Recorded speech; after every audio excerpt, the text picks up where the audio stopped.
Come in.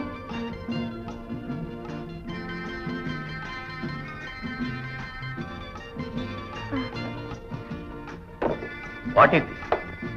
I'm ready. Get up. ஏ உன் சதையை அனுபவிக்கிறதுக்காக உன்னை நான் இங்க வர சொல்றேன். நீ ஏன் இந்த நிலைமைக்கு மாறினேன்னு உன் கதையை தெரிஞ்சதுக்காகத்தான். ஆமா, நான் ஒரு சினிமா கதவசனக்கத்தா டைரக்டர். என் பேர் என்ன காவியமா, ராமாயணமா, சினிமாவா எடுக்க? எத்தனையோ புதுவிதமான கதைகளை தான் இது வரைக்கும் சொல்லி பார்க்கிறோம். அதுல உன் கதையும் ஒரு மாறுதலா இருக்கட்டுமே. அதனால்தான் இப்போ விலைமாதனுடைய வேதனை கதையை, கால்கசுடைய கண்ணீர் கதையை படமாக்கினா அதை பார்க்கிற இளம் பெண்ணுடைய உள்ளத்துல ஒரு மாறல் பேர் ஏற்படுத்த இல்லையா? அதுக்காகத்தான். ரொம்ப சாமர்த்தியமா பேசுறீங்க சார். கால் கேர்ள் சப்ஜெக்ட்லயும் ப்ராஸ்டியூட் சப்ஜெக்ட்லயும் கவர்ச்சி அதிகமா இருக்குமே, அத கேஷ் பண்ணிக்கலாம்னு தானே? கவர்ச்சிங்கிறது எங்களை பொறுத்தவரை ரெண்டாம் பட்சம் தான். ஏன் சார், சினிமாவினாலதான் இந்த உலகமே கெட்டு போறதா சில பேர் சொல்றாங்களே. திருத்துறதா நாங்க சொல்றோம், கெடுத்துறதா சில பெரியவங்க சொல்றாங்க. ஆனா என்ன கேட்டா அது ரெண்டுமே இல்லைன்னு தான் சொல்லுவேன். ஏன்னா சினிமாவனால இந்த சமுதாயத்தை திருத்த முடியும்னா அப்புறம் அரசாங்கம் இருக்கு, கோர்ட் இருக்கு, போலீஸ் இருக்கு, காவல் இருக்கு. சினிமா படம் எடுத்தே திருத்த வேண்டியதானே? Is it possible? அதே மாதிரிதான் சினிமாவனால சமுதாயம் சீரழிஞ்சிருந்தா சொல்றோம். சினிமா உலகம் வந்து எத்தனை வருஷம் இருக்கும்? ஒரு 50 வருஷம் இருக்குமா? அதுக்கு முன்னாடி இந்த உலகத்துல பாவங்களே நடக்கலையா? கொலை, கொள்ளை, கற்பழிப்பு, விபச்சாரம் எதுவுமே நடக்கலையா? சரி வேண்டாம், ராவண எந்த சினிமாவை பார்த்தா சீதை சிறை எடுத்தான்? பாவ புண்ணியங்கிறது ஒவ்வொரு மனுஷனுடைய மனசுலயும் இருக்கு. தண்டனைக்கு பயப்படுறவன் தப்புகளை செய்ய மாட்டேங்கிறான், எதுக்கு துணிஞ்சவன் எதையும் செய்யறான். அது சரி, உன் கதை என்னன்னு கேட்கறதுக்காகத்தான உன்னை இங்க நான் வர சொன்னேன். உன் கதையை சொல்லாம என் கருத்துக்களை கேட்டு பேசாம உட்கார்ந்தா எப்படி? சொல்றீங்க. இப்ப நீங்க கால்களா சந்திக்கிற இந்த ராணிதான் ஒரு 5-6 வருஷத்துக்கு முன்னால காலேஜ்களா இருந்தா. அப்போ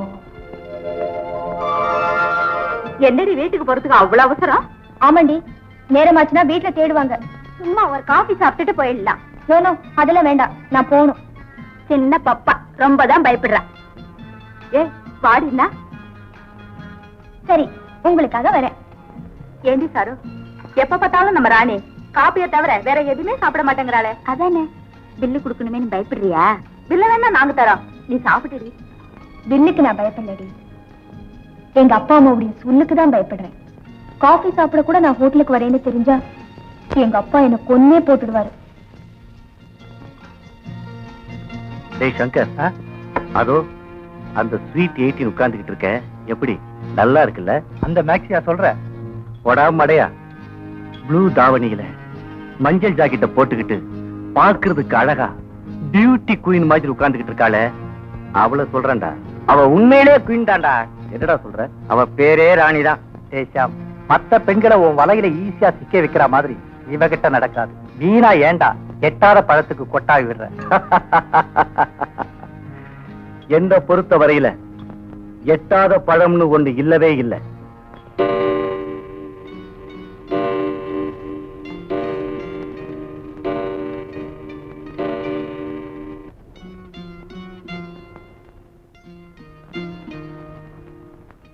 ஏன் பார்வதி, ஒழுங்கா காலேஜுக்கு போய் படிச்சுட்டு வர்ற ஒரு பொண்ணுக்கு காலேஜ் 3:30 மணிக்கு விட்டா வீட்டுக்கு வந்து சேர 1.5 மணி நேரம் ஆகுமோ?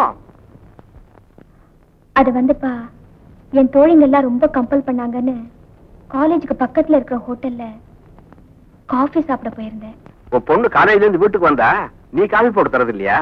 தராங்கப்பா, ஆனா என் சிநேகிதிங்க எல்லாம் ரொம்ப தொந்தரவு பண்ணாங்கன்னு தான் இன்னைக்கு காலேஜ்ல தோழிகள்லாம் காஃபி சாப்பிடலாம்னு கூப்பிடுவாங்க. நாளைக்கு ஒரு கிளாஸ கட் பண்ணிட்டு சினிமாவுக்கு போறான்னு கூப்பிடுவாங்க. இப்படி அவங்க சொல்றதுக்கெல்லாம் இடம் கொடுத்துட்டே போனா ஒரு பொண்ணுடைய எதிர்கால வாழ்க்கை 4 பேர் மதிக்கிற மாதிரி அமையாது, மிதிக்கிற மாதிரி தான் அமையும். இந்த ஒரு தடவை மட்டும் மன்னிச்சிருங்கப்பா.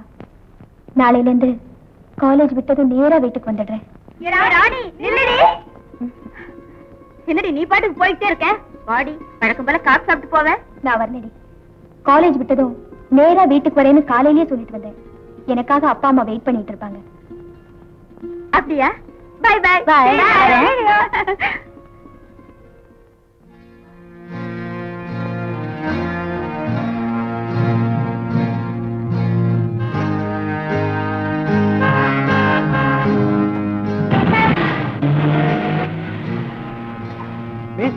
இந்த காலேஜ்ல BA ஃபர்ஸ்ட் இயர் படிக்கிற ராணிங்கிற ஒரு பொண்ணு யாருன்னு உங்களுக்கு தெரியுமா? ஏன்? அவங்க அப்பா மிஸ்டர் சதாசிவம் கார் ஆக்சிடென்ட்ல அடிபட்டு ஜெனரல் ஹாஸ்பிடல் சேர்த்திருக்காங்க. இந்த விஷயத்தை அவர் மக ராணி கிட்ட சொல்லி உடனே அழைச்சிட்டு வர சொன்னாங்க. ஐயோ, அப்படியா? அந்த ராணி நான் தாங்க. அப்படியா? சீக்கிரமா வாங்க. பலமா அடிபட்டு இருக்கிறதுனால அவர் உயிருக்கு எந்த நிமிஷத்திலும் ஆபத்து ஏற்படலாம்னு டாக்டர் சொல்லிருக்காங்க. Please get in. குயிக். சீக்கிரம் புறப்படுங்க.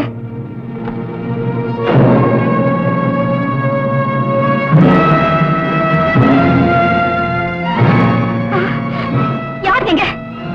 எங்க அப்பா ஏதோ ஆபத்துல இருக்காருன்னு போய் சொல்லி ஏன் இங்க கூட்டிட்டு வந்தீங்க? மேரா தோஸ்த், நீங்க மேலே இருங்க, இவளை நான் பாத்துக்கிறேன். இங்கிருந்து இவ தப்பிச்சு போயிடுவாங்கிற அனாவசியமான பயம் உங்களுக்கு வேணாம். அந்த அளவுக்கு நான் முட்டாள் இல்ல. வராதீங்க, கிட்ட வராதீங்க.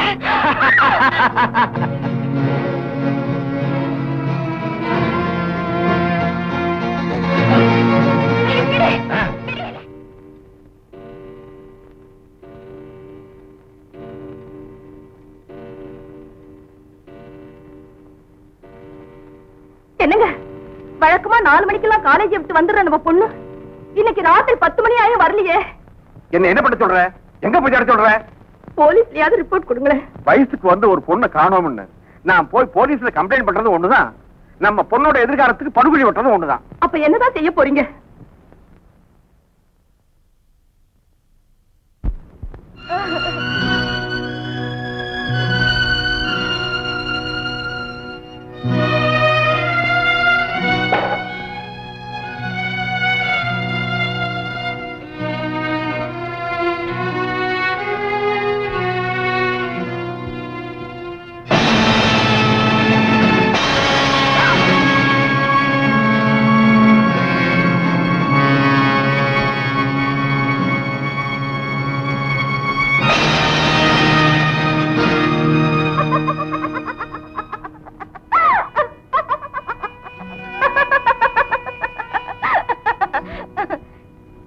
என்ன அப்படி பாக்குறீங்க?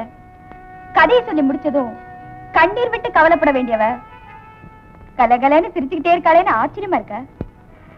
அழுது அழுது அழுத்து போயிட்டேன். இப்ப என் கண்கள்ல கண்ணீர். No stop. உங்க சொந்தக்காரங்க யாருமே உனக்கு உதவி செய்ய முன் வரலையா? என்ன பெத்தவங்களே இந்த உலகத்தை விட்டு போயிட்ட பிறகு எந்த சொந்தக்காரனும் அவங்க ஃபேமிலியோட என்ன சேர்த்துக்க தயாரா இல்ல. It's all right. இப்பதான் தினமும் ஒவ்வொருத்தன் புதுசா சொந்தக்காரன் ஆயிட்டு இருக்கானே.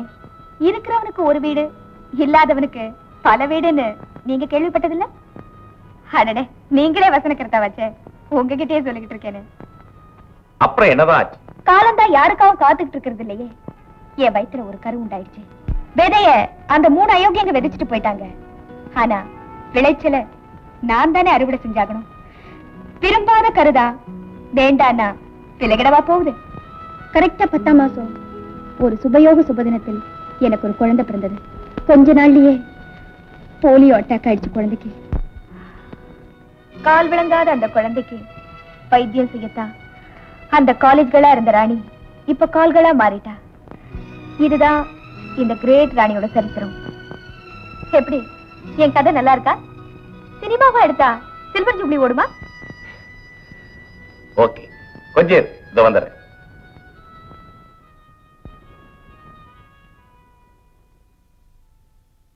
ராணி, இதுல 5000 ரூபாய் இருக்கு, வச்சு. 5000? என் ரேட்டே 500 ரூபாய் தான் சார். பரவாயில்ல, வச்சு. என் சதையை விட என் கதை ரொம்ப காஸ்ட்லி போல இருக்கேன். ஓகே, தேங்க்யூ, பாய். பாய். டைரக்டர் சார், மூலக்கதை யார் பேர்ல போடுவீங்க? நிச்சயமா உன் பேர்ல தான்.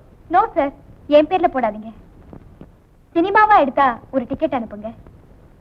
ஏன்னா என் கதையும் காவியமா திரையில வருதே. இது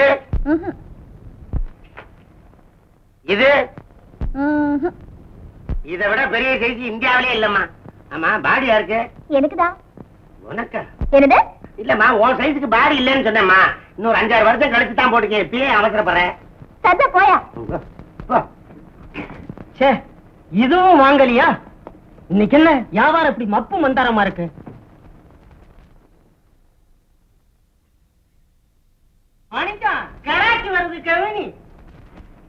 பாடி இருக்கா?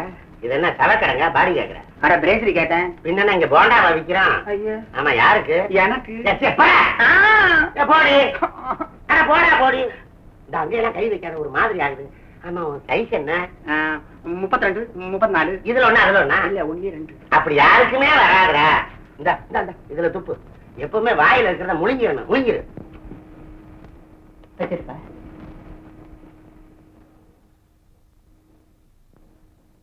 இந்த காலத்து பசங்க ரொம்ப சீப்பா போயிட்டானுங்க. மாணிக்கம், இந்த கிராக்கிங் கவனி. யாருக்கு என்ன வேணும்? ஏதாவது கொடுப்பா. ஏதாவது கொடுக்கவா? இவர் இதுக்கு வந்தவர். இவனுக்கு இப்படி ஒரு கிராக்கியா? ஏற்கனவே ஆளு வீக்கு. தலையெழுத்த யாரை மாத்த முடியும்? இந்தாங்க, இதுக்கு போஸ் எல்லாம் கொடுக்க வேண்டிய தேவையில்லை. கையை பிடிச்சு கூப்பிட்டாலே எங்க வேணாலும் வருவான். கூட்டு போங்க. அவரை திட்டாதீங்க, என் மனசு புண்படுது. மனசு புண்படுதா? அப்புறம் பாடி எங்க மாட்டுவா? கழுத போக வர்றது. அவன் 19 கலைவன், வெறும் 9 கலையனா.